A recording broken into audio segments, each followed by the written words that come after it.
इसके बाद हमें रूम के अंदर से और बाहर से ऐसी ऐसी आवाजें आ रही थी जैसे कोई आसपास जोर जोर से दौड़ रहा हो, सीलिंग पे भाग रहा हो। उसी मोटी आवाज में 7 से 8 लोग बाहर से चिल्ला रहे थे। तभी रूम में एक पलंग रखा हुआ था, उसके नीचे से रोने की आवाज आने लगी। ये 5 से 6 घोस्टली फिगर्स हमारे रूम के ऊपर से दौड़ते हुए गायब हो गए। इतनी जोर से चिल्ला रहे थे कि रोड पे जो लोग सो रहे थे उन्होंने भी हमारी आवाज सुनी और वो आके देखने लगे रोड पर से ही। जय श्री राम दोस्तों, आप सभी का स्वागत है अक्षय वशिष्ठ चैनल पर। इस चैनल पर मैं अक्षय वशिष्ठ आपको ऐसे पैरानॉर्मल इंसिडेंट और एक्टिविटीज के बारे में बताता हूँ जो कि हमारे फॉलोअर्स और सब्सक्राइबर्स हमारे साथ शेयर करते हैं। इंस्टाग्राम आईडी, जीमेल आईडी और अब एक ऐसा फोन नंबर जो कि आप स्क्रीन पे देख सकते हैं। तो कभी आपके साथ कोई पैरानॉर्मल इंसिडेंट हुआ हो, आप उसे रिकॉर्ड करके भेज सकते हैं। मैं अक्षय वशिष्ठ उसे नरेट करूंगा अपनी आवाज में।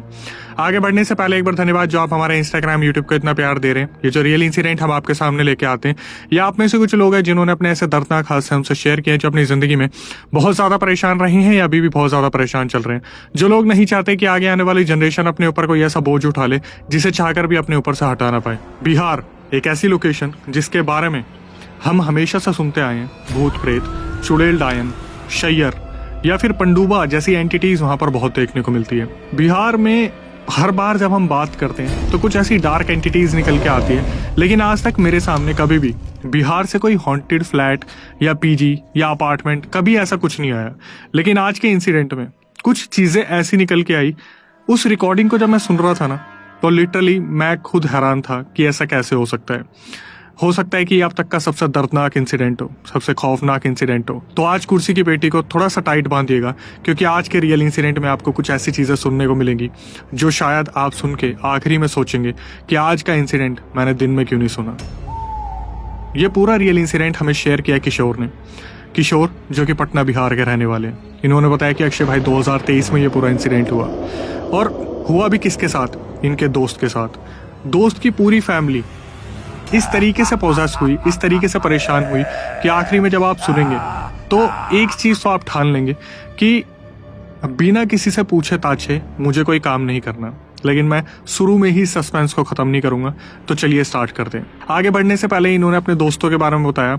किशोर ने बताया कि अक्षय भाई मेरा सबसे करीबी दोस्त है अविनाश, ऋतिक और एक दोस्त जिसका नाम है सत्या। सत्या की फैमिली 4 साल पहले क्रिश्चियन धर्म में कन्वर्ट हो गई थी और वो लोग क्रिश्चियनिटी को बहुत ज्यादा मानते थे।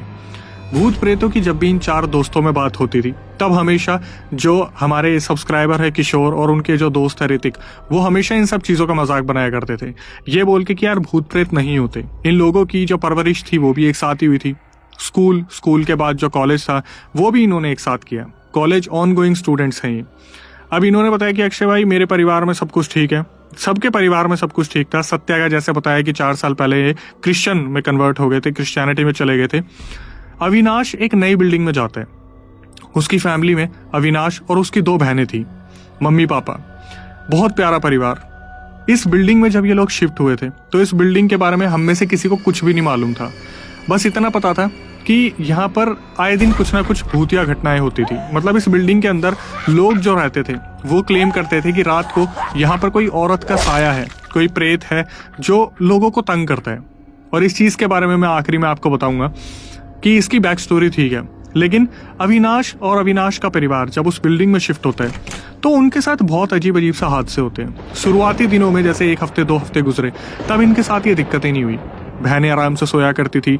अविनाश जैसे ऋतिक, किशोर और सत्या से मिलके आते थे, तब तक उन्हें भी कोई दिक्कत नहीं होती थी शुरुआती दिनों में। लेकिन 2-3 हफ्ते बाद अचानक से इनके घर परिवार में कुछ बदलाव आने लगे। जैसे कि ये वहां पर मिक्स होने लगे, लोगों के साथ घुलना मिलना इन्होंने शुरू किया। तो सबसे पहले अविनाश की फैमिली को पता चलता है इस प्रेत के बारे में, और अविनाश को सबसे आखिरी में पता चला कि इनकी बिल्डिंग में कोई एक औरत का प्रेत है जो रात को गेट नॉक करता है।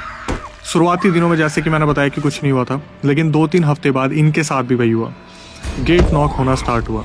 तो कहा जाता है उस बिल्डिंग में जब भी इस तरीके की हरकत हो तो आपको गेट नहीं खोलना चाहिए। तो अविनाश की मम्मी को इस बारे में कोई आइडिया नहीं था। उन्हें लगा शायद कोई पड़ोसी आया होगा, तंग होगा, परेशान होगा। उन्होंने क्या करा, गेट खोल दिया।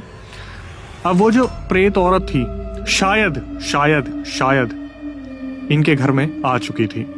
इन्हें इस बारे में कोई आइडिया नहीं था। लेकिन जैसे कि किशोर ने बताया कि अक्षय भाई अविनाश बताता था कि उस दिन के बाद इनके घर में अजीब अजीब सी हरकतें होना शुरू हो गई।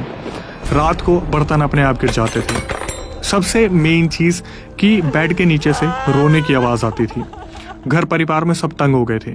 अगले 1-2 दिन इनके घर परिवार में इस बारे में बात हुई अविनाश के कि इनके कमरे में हो क्या रहा है। मतलब 1 BHK इन्होंने लिया था और उस 1 BHK में हमेशा ऐसा होता था कि आप कितनी भी लाइट जला लो, लेकिन जब आप कोने में नज़र मारोगे तो हमेशा आपको अंधेरा दिखेगा। ऐसा लगेगा जैसे दीवारें वहाँ की आपको काटने को दौड़ रही हैं। तो इस बारे में जब अविनाश को पता चला तो अविनाश ने ये चीज़ ऋतिक को बताई, सत्या को बताई और फिर किशोर तक ये बात पहुंचनी थी। इन सब चीज़ों के बाद क्या हुआ, जो दोस्त थे उन्होंने इस चीज़ को हवा नहीं दिया, ये सोच के यार पागल ऐसा थोड़ी ना होता है, मतलब भूत प्रेत क्या ही होते हैं। और इन सब चीज़ों में किशोर ने बताया कि अक्षय भाई मानोगे आपकी मैं और ऋतिक इन सब चीज़ों पे बिल्कुल बिलीव नहीं करते। मतलब जब हम कभी रात में बैठते भी थे ना ड्रिंक करने के लिए या स्मोक करने के लिए, तो हम मजाक बनाया करते थे। कभी कब्रिस्तान के आसपास, शमशान के आसपास हम घूमे भी हैं। और जैसे सत्य क्रिश्चियनिटी में तो वो बहुत ज़्यादा बाइबल पढ़ता है और प्रेयर करता है। कभी ऐसा होता भी था कि हम कहीं से निकलते थे और सत्य इस तरीके से रिएक्ट करता था क्रिश्चियनिटी में होने की वजह से, वो बाइबल में प्रेयर्स वगैरह पढ़ता था, तो हम उसका भी मजाक बना देते थे। इन सब चीज़ों में अविनाश काफ़ी घबराने लगा था। कुछ दिन और बीतने के बाद अविनाश के चेहरे पर डर झलकने लगा था। इस दौरान क्या हुआ, अविनाश के जो परिवार वाले थे वो इतना ज़्यादा घबराने लगे थे, उन्हें पता चल गया था कि घर में कोई तो ऐसी चीज़ है जो अब परेशान करने लगी है। अविनाश की मम्मी ने क्या किया, गाँव से एक पंडित जी को बुलाया। पंडित जी आए और पंडित जी ने ये साफ साफ बता दिया घर में घुसते ही कि इस घर में किसी प्रेतनी का साया है, कोई ऐसी चुड़ैल, कोई ऐसी डायन जिसने यहाँ पर बहुत कोहराम मचाया है। अभी जिस तरीके से आप सुन रहे हैं ना, आपको लगेगा कि ऐसा क्या ही होगा, लेकिन जब इसकी बैक स्टोरी आपको सुनने में मिलेगी आपकी रूह कांप जाएगी। वो जो पंडित जी थे उन्होंने बताना शुरू करा कि भाई इस घर में रहना बिल्कुल भी सेफ नहीं है, और इस घर में ही क्या, इस बिल्डिंग में जो भी रहेगा उसके साथ कोई ना कोई गड़बड़ होती रहेगी। अविनाश की मम्मी को जब ये चीज़ पता चली तो उन्होंने दूसरों से पूछना शुरू किया। तो बगल वाली औरतों ने बताया कि ऐसा बहुत बार हुआ है कि रात को जैसे हमारे अपनों की ही आवाज़ आती है, गेट पे नॉक होता है, लेकिन हम समझ जाते हैं कि जब भी 12 से 3 के बीच में नॉक हो तो नहीं गेट खोलना। अविनाश की मम्मी उनसे लड़ी, उनसे बहस की औरतों से कि आपने मुझे पहले क्यों नहीं बताया। तो बिल्डिंग की बदनामी ना हो, एरिया की बदनामी ना हो, इसलिए उन औरतों ने, उन आदमियों ने पूरे परिवार को इस बारे में कोई भी वहाँ पर सूचना नहीं दी थी। अविनाश की मम्मी को इस बारे में पता चल गया था, और जो पंडित जी थे, गुरुजी थे, उन्होंने ये कहा था कि अगर इस घर में रहोगे तो पक्का किसी एक जने की तो मौत होगी। मौत होने से अच्छा है कि आप लोग कुछ दिनों के लिए, कम से कम 10 दिनों के लिए इस घर को छोड़ के चले जाओ। अब हुआ क्या, परिवार वालों ने अविनाश को बताया इस बारे में कि इस घर में दिक्कत है। अविनाश को ये चीज़ समझाई गई कि तुम भी रिलेटिव्स के घर पे चलो, हमें 10 दिन तक वहाँ पे रहना है, पंडित जी अपनी तरीके से क्रिया करेंगे, हमारे घर को वो ठीक कर देंगे। अच्छा एक चीज़, ये लोग रेंट पे रह रहे थे, अभी तक इन्होंने इस ज़मीन को खरीदा नहीं था, तो इतनी ज़्यादा टेंशन नहीं थी, बस ये था कि रेंट पे करना है। अविनाश इस जिद पे अड़ गए कि मेरे एग्जाम्स आने वाले हैं, मैं अपने दोस्तों के घर पर रह लूँगा, 2-2 दिन भी रहूँगा तो कोई दिक्कत नहीं होगी। अविनाश को काफ़ी समझाया गया, उन्हें बताया गया कि इस घर में जो प्रेतनी रहती है या फिर इस बिल्डिंग में जो प्रेतनी है वो कोई आम प्रेतनी नहीं है, बहुत सारा कोहराम मचाया है उसने। जैसे कि पंडित जी ने एक एक चीज़ बताई थी, उसी तरीके से अविनाश को सारी चीज़ें समझाई गई। लेकिन अविनाश ने फिर भी इस चीज़ की जिद ठान ली कि मैं अपने दोस्तों के घर पे रह लूँगा, और दोस्तों से लगे हाथ फ़ोन पे बात भी कर ली कि यार मम्मी पापा वहाँ जा रहे हैं, और रीज़न जो है वो ये है कि यहाँ पर कोई भूत प्रेत है। हमें लगता है, महसूस होता है कि यार लेकिन ये तो चूहे बिल्ली भी तो कर सकते हैं। मतलब अविनाश एक तरीके से डर भी रहा था, और उनके दिमाग में ये चीज़ आ रही थी कि यार ये चीज़ें होती हैं नहीं होती है मुझे नहीं मालूम। तो अविनाश को लगा कि मैं अपनी पढ़ाई में बिल्कुल भी स्ट्रगल नहीं आने दूंगा। ये चीज़ सुनते ही अविनाश के घर वालों को जब लगा कि ठीक है अब ये इस घर पे नहीं रहेगा, 10-12 दिन तक जब तक पंडित जी क्रिया करने वाले, अविनाश का पूरा परिवार अपना सारा सामान बांध के रिलेटिव्स के घर पे चला जाता है। यहाँ से आता है वो दर्दनाक मोड़। अविनाश, ऋतिक, किशोर और सत्या, इन चारों को आज़ादी मिली हुई थी, अविनाश को तो खासकर। अब ये लोग आपस में एक साथ रहने के लिए बार बार नाइट आउट किया करते थे। जैसे ही अविनाश के घर वाले कुछ 8-10 दिन के लिए चले गए तो इन्होंने क्या करा, मौज मस्ती के लिए बहाने लगाने शुरू कर दिए। किशोर ने बोल दिया कि मैं अविनाश के घर जा रहा हूँ, अविनाश ने बोल दिया कि मैं किसी और के घर जा रहा हूँ।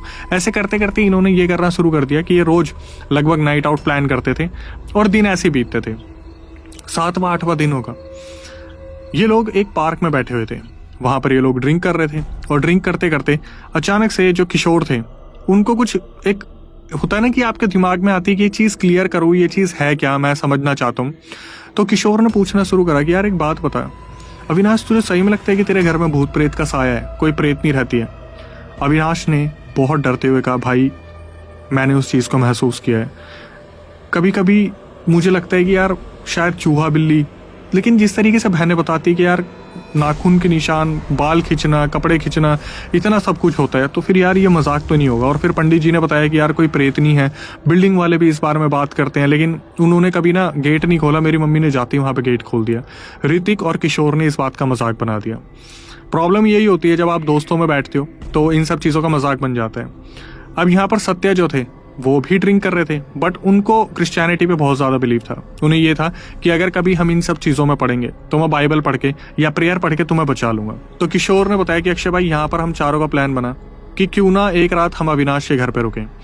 और अविनाश के दिमाग में भी यही चल रहा था कि हाँ भाई, रुक के देखते हैं ना, मैं पंडित जी को गलत प्रूव करूंगा, क्योंकि ज़रूरी नहीं है कि भूत प्रेत का साया है, क्या पता कोई टेक्निकल फॉल्ट हो। अविनाश, ऋतिक, सत्या और किशोर इस चीज को अंजाम देने के लिए तैयार थे। चारों ने काफी ड्रिंक कर रखी थी और ये सीधा पहले तो अविनाश के घर पे नहीं गए। एक चाबी अविनाश के पास भी थी और अविनाश ने अपने घर वालों से ये कह के चाबी ली थी कि मैं दिन में जाऊंगा, रात को कभी नहीं जाऊंगा। 10:30 बजे तक इनकी ड्रिंक खत्म हो गई थी। 1-1.5 घंटा ये पार्क में रुके रहे। फिर घर में फोन करके बता दिया कि हम शादी अटेंड करने जा रहे हैं। घर वालों को लगा ठीक है, होगी शादी। ये लोग बहुत समझदार थे। किशोर ने अपने घर पे बोल दिया सारा फंक्शन अटेंड करके आएंगे तो हम सुबह आएंगे। इन्होंने भी अपने घर पे सबको बता दिया। हालांकि अविनाश के घर वालों ने नहीं पूछा, क्योंकि अविनाश ने पहले ही बता रखा था कि आज मैं किशोर के या ऋतिक के या सत्या के घर पे रुकने वाला हूँ। इन्होंने अपने कदम बढ़ाए। 12 बजने के बाद ये सीधा उस बिल्डिंग में घुसे। बिल्डिंग में घुसते के साथ ही जो चीज़ सबसे पहले अविनाश ने ऑब्जर्व की और किशोर को बताई कि भाई हम शायद सही नहीं कर रहे और मुझे ऐसा लग रहा है कि ना आसपास के लोग हमें देख रहे हैं। मतलब जिस तरीके से किशोर ने बताया कि अक्षय भाई, उस बिल्डिंग के आसपास और भी लोग रहते थे। कुछ लोग थे जैसे वो घर के सामने सोते हैं खाट लगा के, कुछ लोग छत पे सोते हैं, तो बहुत लोगों की नज़र एक दूसरे के घर पे रहती है जब उन्हें नींद नहीं आती। और रात के 12 बजे ज़रूरी नहीं है कि हर कोई सोए। तो उस टाइम पे पड़ोसी देखने लग रहे थे कि ये चारों क्या करने जा रहे हैं। ये लोग जाते हैं कमरे में, ना जाके सबसे पहले तो ये छत पे चले जाते हैं। हालांकि इन्होंने ड्रिंक बहुत कर रखी थी और जैसे ही इन्होंने सिगरेट पीनी स्टार्ट की, वो सिगरेट इन्हें हिट कर गई। मतलब नशा दुगना हो गया। अविनाश के कमरे में गए और वहां से इन्होंने गद्दे वगैरह उठाए और ये छत पे लेटने के लिए चले गए। जब छत पे लेटने के लिए गए तो वहां पर अप्रोक्सीमेटली 12:30 पौने 1 हो गए थे। और छत पे लेटने के लिए जब ही वहां पर गद्दे बिछा रहे थे, तभी अविनाश अचानक से बोलता है कि भाई तुम्हें दिख रहा है, मुझे ऐसा लग रहा है कि जैसे हमारे आगे पीछे कोई है। अब यहाँ पर फिर दोबारा जो किशोर और ऋतिक था उन्होंने मजाक बनाना शुरू कर दिया। ये लोग छत पे सोने के लिए लेटे और कुछ टाइम बाद ही अचानक से अविनाश, किशोर, सत्या और ऋतिक को किसी औरत के चिल्लाने की आवाज आई। एक ऐसी चिल्लाने की आवाज जिसे सुन के कोई भी इंसान बुरी तरीके से डर जाए। आवाज के सुनते ही तीनों चारों एकदम से उठे और सामने नजर पड़ी तो जो टंकी थी, टंकी के ऊपर एक औरत नग्न अवस्था में वहां पर बैठी हुई थी। वो दिखने में इतनी डरावनी थी भाई, इतनी डरावनी थी कि हम उठने की कोशिश कर रहे हैं पर अपने गद्दों पे बस हम पीछे हो पा रहे हैं, हम पैरों पे संभल नहीं पा रहे। अविनाश ने उसी टाइम बता दिया, यही है वो जिसकी मैं बात कर रहा था। इस टाइम पर चारों लड़के बुरी तरीके से डरे हुए थे। ये इतने में सोचते कि हमारे आगे पीछे हो क्या रहा है, इनको पत्थर लगने शुरू हो गए। ऐसा लग रहा था जैसे चारों तरफ से कोई ना कोई इनके ऊपर पत्थर मार रहा है। किशोर वहां पर जोर जोर से हनुमान चालीसा पढ़ना शुरू कर देते हैं, जिस वजह से वहां पर पत्थर लगने रुक जाते हैं। ये इधर उधर देखते हैं तो आसपास कोई नहीं था और जैसी नजर पड़ती है उस चुड़ैल पे, वो भी वहां से गायब हो चुकी थी। बुरी तरीके से रोना शुरू कर देते चारों। इनमें सत्या जो है वो थोड़ा सा दिमाग लगाते हैं और प्रेयर करना शुरू कर देते हैं। यहाँ पर किशोर ने बस ये सोचा था कि चलो कोई तो एक इंसान है जो हमें बचाने की कोशिश कर रहा है। इतने में जो चीज हुई, किशोर ने बताया कि अक्षय भाई, कहीं से एक पत्थर उड़ता हुआ आया, सत्या के सर पे लगा और सत्या वहीं बेहोश हो गया। ये लोग इतनी बुरी तरीके से डर गए। इन्होंने बताया कि अक्षय भाई, चिल्लाने की आवाज, छत पे जैसे कोई भाग रहा है, हमें महसूस हो रहा है कि हमें कोई देख रहा है। और ये इतनी बुरी तरीके से डर गए कि इन्हें ऐसा लग रहा था अब अगर कोई सॉल्यूशन है तो वो है इस छत पे से कूद जाओ। अब इसके बाद क्या हुआ, जब ये बुरी तरीके से डरे हुए थे, सत्या बेहोश हो रखा था, किशोर ने बताया कि अक्षय भाई, मेरे पास और कोई चारा नहीं था। मैंने सोचा हनुमान चालीसा पढ़ता हूँ। मैंने सिर्फ इतना बोला, जय हनुमान ज्ञान। इतने में इतनी जोर से नाखून लगने लगे, ऐसा लगा जैसे कोई बाल खींच रहा है। मतलब अब किशोर ने जो बताया, इसे ध्यान से सुनिएगा। किशोर ने जब इधर उधर देखा, उन्हें 7 से 8 एंटिटीज वहां पे नजर आई। इन्होंने बताया कि अक्षय भाई, दुनिया पूछती होगी ना आपसे कि भूत कैसे दिखते हैं, आज मैं आपको बताता हूँ। जैसे पानी हवा में लहराता है ना, ऐसे जैसे कोई गुब्बारा ऐसे मचल रहा हो, इस तरीके से घोस्टली फिगर मैंने 7 से 8 वहां पर देखी। और वो बस हमारे ऊपर हंस रहे थे, वहां पर चिल्ला रहे थे और हम कुछ भी करने की कोशिश करते, वहां पर नाखून लगने स्टार्ट हो गए। फिर भी किशोर ने क्या किया, अपनी हार नहीं मानी। वहां पर हनुमान चालीसा पढ़नी शुरू करी तो ऐसा हो रहा है जैसे वो दिख रहे हैं गायब हो रहे हैं, दिख रहे गायब हो रहे हैं, दिख रहे गायब हो रहे हैं। इन्होंने क्या किया, सत्या को उठाना स्टार्ट किया। सत्या को उठाने के लिए इन्होंने जो आसपास पानी पड़ा था वो पानी मारा जो रात को ये पीने के लिए लेके बैठे थे। सत्या उठे और फटाफट से वहां पर, जैसे उनको भी पता नहीं ऐसा क्या दिखा, उन्होंने प्रेयर करनी स्टार्ट कर दी। वहां पर से ये लोग उठे और भागने की कोशिश करते हैं। जहां पर कितनी बार ये गिरे हैं, इन्हें महसूस हुआ कि छत पे वो एंटिटीज, जो भूत प्रेत जो भी हैं, वो चीजें इनके पीछे भाग रही है। अब ये पीछे देख रहे हैं तो एक पल को लगेगी कोई है, फिर एकदम से पीछे देख रहे हैं तो गायब। ये सीधा भाग के आए और अविनाश का कमरा खोला और उसके अंदर घुस गए। जब ये लोग कमरे में पहुंचे तो जैसे सबने एक कोना पकड़ लिया था। ये सारे आपस में बैठे हुए थे और इनकी नज़र पड़ती अविनाश पे। अविनाश, जो लड़का अभी तक बिल्कुल शांत था, जो इन्हीं के साथ इन्हीं के जैसी एक्टिविटीज़ कर रहा था। किशोर ने बताया कि अक्षय भाई, अविनाश हो गया पोजेस। उसकी हरकतें इतनी डरावनी हो गई अचानक से, मुझे मरना है, मुझे मरना है, मुझे मरना है, मुझे फंदा लगाना है।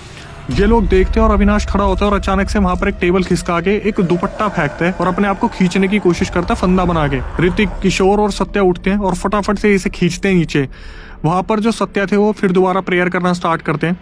इतने में क्या होता है, अविनाश बार बार यही, मर जाओ तुम भी, वो नहीं छोड़ेगी, अब हमें नहीं छोड़ेगी, हम मौत के मुंह में आ गए, वो आ गई, वो आ गए, वो सारे लोग यही हैं। तभी वहां पर किशोर इधर उधर नजर घुमाते हैं और वहां पर हनुमान चालीसा रखी हुई थी। किशोर ने क्या करा, उस किताब को उठा के अविनाश के सर पे इतनी जोर से लगाया और जय हनुमान, जय हनुमान, जय हनुमान बोलना शुरू करा। तब जाके वहां पे जो अविनाश थे वो शांत हुए। जैसे ही अविनाश के ऊपर से हनुमान चालीसा को साइड रखा गया, अविनाश बस 2 मिनट ऐसे करके फिर दोबारा उठते और ऋतिक की तरफ झपट्टा मारते हैं, मेरे साथ मरने चल, चल मरने, वो आ गई है, तुझे भी लेके जाएगी, मुझे भी लेके जाएगी, चल।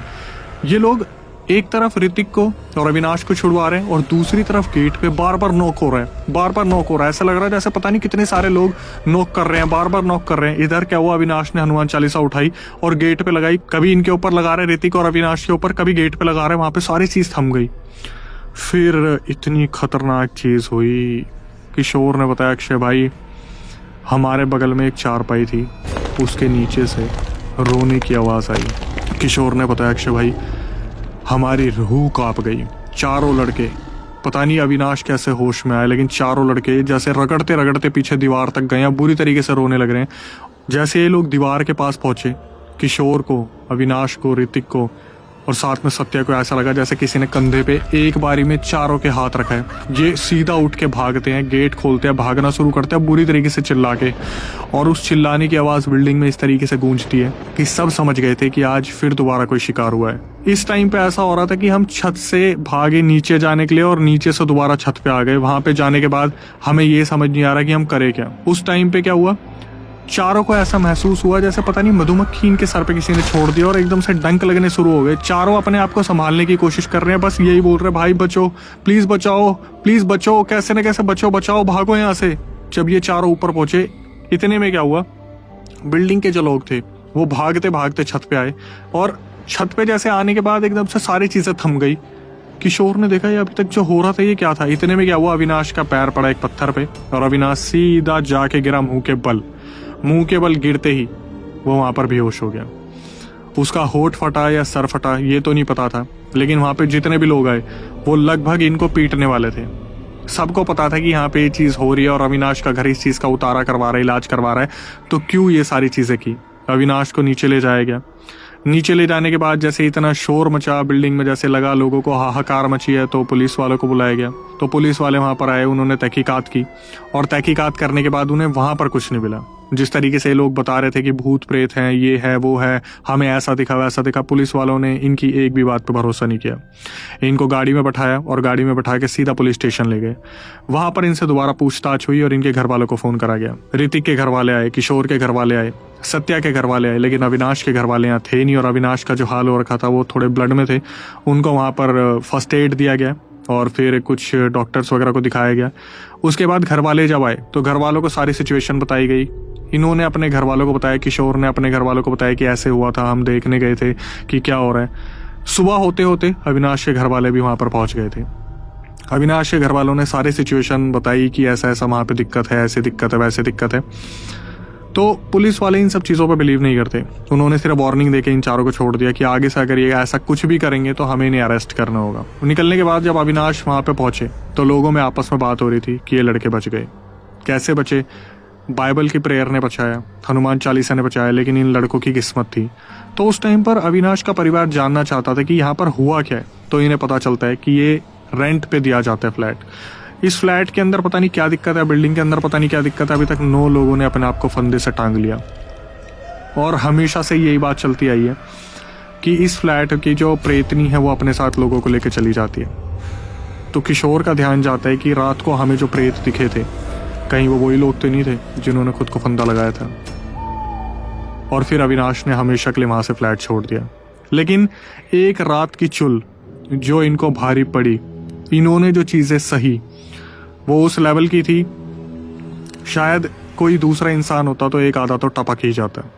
तो यहाँ से ये समझ में आता है कि हमें ऐसी चीज़ों में हाथ नहीं डालना चाहिए, क्योंकि जब आपको पता चल जाए कि ऐसी चीज़ों का इलाज हो रहा है तो वो एंटिटीज़ बहुत ज़ोरों शोरों पे होती हैं। वो एंटिटीज़ बस ये चाहती है कि कोई तो ऐसा आ जाए जिसके शरीर को हम पोजेस कर लें। किशोर ने बस ये बताया कि अक्षय भाई उस बिल्डिंग की तरफ पलट के हमने कभी नहीं देखा, और अविनाश के लिए हमने सबने मिलकर नया फ्लैट ढूंढा, उसके परिवार को हमने वहाँ शिफ्ट करवा दिया। उसके बाद हमारे साथ तो कभी कुछ नहीं हुआ, लेकिन कहते हैं उस बिल्डिंग का वो कमरा आज भी बंद है। और सुनने को मिला है कि वहाँ पर चिल्लाने की, रोने की, नाखून मारने की आवाज़ें हमेशा उस कमरे से आती है। इसके बाद ये सारी चीज़ें थम से गई और किशोर और बाकी दोस्त अपनी लाइफ में आगे बढ़ गए। लेकिन फिर एक moral of the story conclusion निकल के आता है कि भाई ऐसी चीज़ों से पंगा लेके ना कभी कोई इंसान खुश नहीं रह सकता है। और हमेशा से उन्होंने इस चीज़ की तारीफ़ की, किशोर ने, कि अक्षय भाई आप अपने जो पॉडकास्ट में बताते हो, वीडियोस में बताते हो कि ऐसी चीज़ों को चैलेंज नहीं देना चाहिए, एक्चुअली में नहीं देना चाहिए। किशोर ने खुद बताया कि अक्षय भाई अगर छत से कोई गिर जाता, किसी के साथ कोई ऊंच नीच हो जाती, कोई भी ऊंच नीच जिसमें किसी को जान गंवानी पड़ती, तो सारी बात हम पे आ जाती। बस उन्होंने ये सोच लिया कि जो हुआ एक बहुत बड़े सबक के लिए हुआ था, और इस वीडियो से वो सबक देना चाहते थे। उन्होंने अपनी ऑडियो भेजी जहाँ पर उन्होंने बोला कि जनता को बस बताना कि ऐसी गलती कभी ना करें, क्योंकि आप चले जाओगे और आपका परिवार बहुत भुगतेगा। उस दिन इनके परिवार को जब ये चीज़ें पता चली तो किशोर ने बताया कि परिवार की आंखों में आंसू थे कि अगर तुम्हें कुछ हो जाता तो हम किसके सहारे जीते। जैसे कि मैंने बताया, अविनाश की 2 बहनें थी, बाकी सारे एकलौते या फिर शायद 1-2 भाई बहनों वाले होंगे, लेकिन परिवार वालों ने जितना गुस्सा दिखाया उसी के साथ बहुत सारे इमोशंस थे, क्योंकि अविनाश का परिवार तो खुल के बता रहा था कि उनके साथ हो क्या रहा था। तो दूसरों का ना बिलीव करना बनता ही नहीं है। इसके साथ यहाँ पर आकर सारी चीज़ें थम गई। और इसके बाद फिर जो चीज़ है, मैं आपसे कहता हूँ कि भाई हम इतनी कोशिश कर रहे हैं, इतनी मेहनत लगती है, और आपसे सिर्फ हम सब्सक्रिप्शन चाहते हैं कि आप आएँ, सब्सक्राइब करें, बेल नोटिफिकेशन ऑन करें, क्योंकि बहुत मेहनत लगती है ऐसे रियल इंसिडेंट लाने में। इसके बाद यही कहूँगा कि हमारा एक दूसरा चैनल है जिसका नाम है अक्षय वशिष्ठ हॉरर शो। वहाँ पर आके लोग अपनी बीती बताते कि कैसे वो किस ऑफिस में काम करते थे, जिस ऑफिस में पहले से ही पता था कि वो हॉन्टेड है, और रात को नाइट शिफ्ट लेना उनकी खुद की चॉइस थी, और उसके बाद प्रेत घर तक उठा के ले आए। या फिर कैसे शमशानी क्रियाएं, मशानी क्रियाएं, शमशान के बाहर मजाक करना, सेमेट्री के बाहर मजाक करना उन्हें भारी पड़ गया। ऐसी हॉन्टेड लोकेशन पे जाना और प्रेतों को छेड़ना, भूत प्रेतों को छेड़ना, बरगद के पेड़ पे जाके मजे लेना, ये कैसी चीज़ें भारी पड़ जाती है। हॉन्टेड होटल्स में जाके कैसे वो लोग अपने ऊपर भूत प्रेत लेके आ गए, पता होते हुए भी ड्रिंक करके ये सारी चीज़ें करनी इंसान को बहुत भारी पड़ जाती है। कभी आपको लगे यार आप भी उस चैनल के सदस्य बनना चाहते हो तो उसकी प्रक्रिया मैं आपको बता देता हूँ, क्योंकि उस चैनल की यूएसपी यही है कि हम क्रिएटर्स के साथ सब्सक्राइबर्स को ही बुला रहे हैं। कभी आपको ऐसा लगे यार आपके साथ कोई ऐसी दर्दनाक घटना हुई है या आपने कहीं पर सुनी और आप उस चैनल के सदस्य बनना चाहते हैं, स्क्रीन डिस्क्रिप्शन पे आपको हमारा व्हाट्सअप नंबर दिख रहा होगा, उस पर पूरा रियल इंसिडेंट रिकॉर्ड करके भेज दीजिए और मेंशन कर दीजिए भाई हमारा चाहते पॉडकास्ट में, दिल्ली में हमारा सेंटर है। आपको बुलाएंगे और फिर बैठेंगे, बातचीत करेंगे, कोशिश करेंगे कुछ ऐसा अवेयरनेस कंटेंट लाए जहां पर किसी गलती किसी की सीख बन पाए। जिसके बाद कभी आपके साथ कोई पैरानॉर्मल इंसिडेंट हुआ हो तो आप उसे रिकॉर्ड करके भेज सकते हैं। मैं अक्षय वशिष्ठ उसे नरेट करूंगा अपनी आवाज़ में। स्पॉटिफाई पे हम ट्रेंडिंग में, जो कि सिर्फ आपके प्यार के बदौलत हुआ है। फेसबुक पे हम 30,000 फॉलोवर क्रॉस कर चुके हैं, काफ़ी कम टाइम में हम ग्रो कर रहे हैं। स्पॉटिफाई पे चलते फिरते कंटेंट आपको सुनने को मिलेगा, लेकिन एक्सक्लूसिव कंटेंट आपको यूट्यूब पे ही देखने को मिलेगा। तो इंस्टाग्राम, यूट्यूब को इसी तरीके से प्यार देते रहिए, जितना ज़्यादा हो सके घर वालों को ये वीडियोस दिखाइए। शायद किसी के लिए वहम हो, लेकिन हमारे लिए वो सच्चाई है जो हमारे सब्सक्राइबर हम तक शेयर करते हैं। और इन सब चीज़ों से बहुत सीखने को मिलता है। जो व्हाट्सएप पे आप मैसेजेस करते हैं, जो इंसिडेंट भेजते हैं, इसी तरीके से भेजते रहिए। और जो मैसेजेस आते हैं प्यार भरे कि मैं अवेयरनेस का काम कर रहा हूँ, मैं सही में कोशिश करता हूँ कि लोगों तक वो चीज़ें पहुँचें कि वो सेफ रहें। इसके बाद अपने माँ बाप की सेवा कीजिए, अपने परिवार का ध्यान रखिए, भाई बहनों को संभालिए, भक्ति में लीन रहिए, नाम जप कीजिए। तो जैसे कि प्रेमानंद महाराज जी कहते हैं, जितना ज़्यादा हो सके भगवान, कुल देवी देवता, ग्राम देवता, इष्ट देवता, अपने पितरों को पूजिए। बस एक चीज़ को समझिए कि हम हमेशा पैरानॉर्मल की बात करते हैं, और जब भी पैरानॉर्मल की बात करते हैं तो ये चीज़ें अट्रैक्ट होती हैं। तो कहीं ऐसा तो नहीं है कि आज रात आपके साथ भी कोई है? खैर, मेरा डराने का मोटिव नहीं था। इसी तरीके से वीडियो देखते रहिए, नई वीडियो नए पॉडकास्ट आने तक stay tuned with the channel. जो इतना ओवर कॉन्फिडेंट था कि वो प्रेयर करके भगा देगा, अब वो भी डर गया, और डर के मारे वो भी हनुमान चालीसा पढ़ने लगा और ओम नमः शिवाय करने लगा। और बेहोश होने से पहले हमें बिल्डिंग से हंसने की आवाज़ें आ रही थी बहुत जोर से, जो सभी लोगों ने सुनी थी। सुबह पुलिस आई, बहुत बवाल हुआ, लड़ाई झगड़ा हुआ। अविनाश के माँ बाप हमें मारना पीटना चाहते थे। हम समझ गए थे कि अगर हम लोग यहाँ से नहीं बाहर भागे तो आज हम लोग भी मारे जाएंगे।